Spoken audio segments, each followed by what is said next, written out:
Have you ever been so mad at your siblings that you thought about unaliving them? No? Oh, yeah, me either. But I got the tea on somebody that was and did. So after Adam and Eve got kicked out of the garden, they were just out there living, adjusting to their new normal. And they got it in or whatever, and Eve got pregnant and had a son, and they named him Cain. Later on, she got pregnant again, and they had another son that they named Abel. So Cain and Abel running around being kids, and I imagine they were close as kids, but, I don't really know. But as they get older and start taking over the family mantle, Cain started farming the cursed land, while Abel, he was caring for the sheep. I presume this is where Cain's jealousy came in. He probably was thinking like, man, I gotta till this dry, cursed land, and Abel over there just letting the sheep follow him all around wherever he go. Like, that's light work. That's what I imagine he said. But anyway, at some point it came time for Cain and Abel to give offering to God. So Cain brought some fruit from the ground. Maybe it was actual fruit. Maybe it was wheats and grains. It's not really specific. I don't know.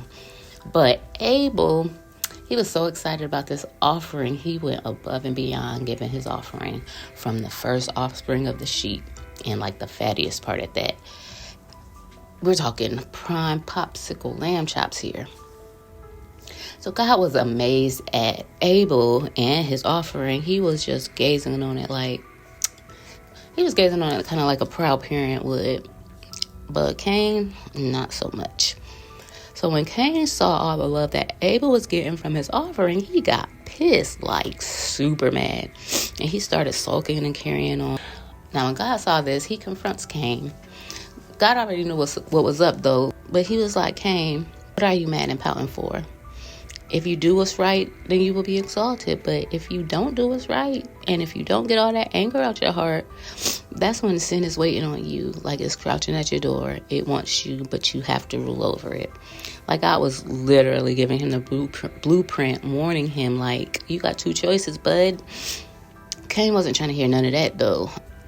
So Cain went to Abel, and he was like, hey, bro, let's go up to this field real quick. Like, let me show you something. So when they got there, I guess they was talking or whatever, and then Cain let his anger overtake him, and he done murked his own brother, y'all.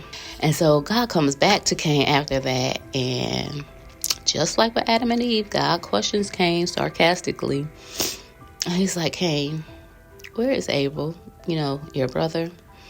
And Cain had the audacity to catch an attitude with God, talking about, am I my brother's keeper? So God replied to him in such a beautiful, powerful, poetic way.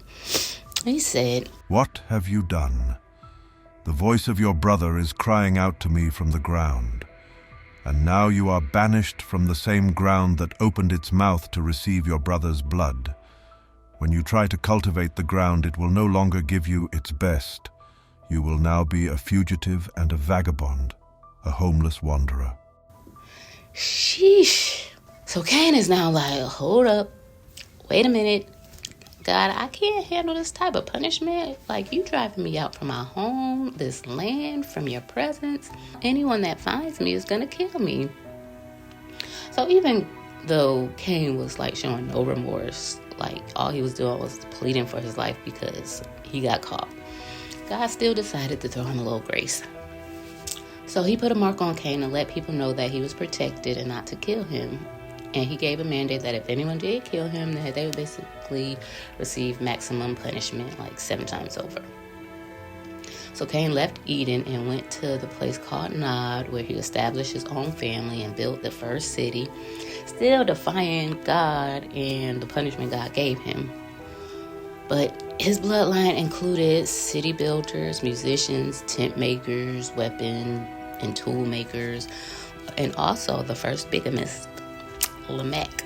And the family continued to be pretty much rebellious and evil outside or to the east of Eden.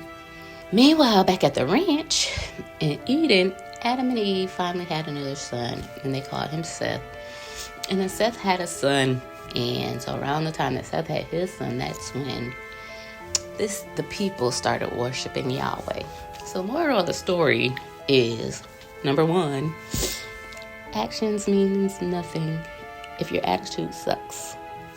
Number 2, don't blame other people or God for your failures, especially when you know you can do better. 3, check yourself before you wreck yourself. Thank y'all for watching.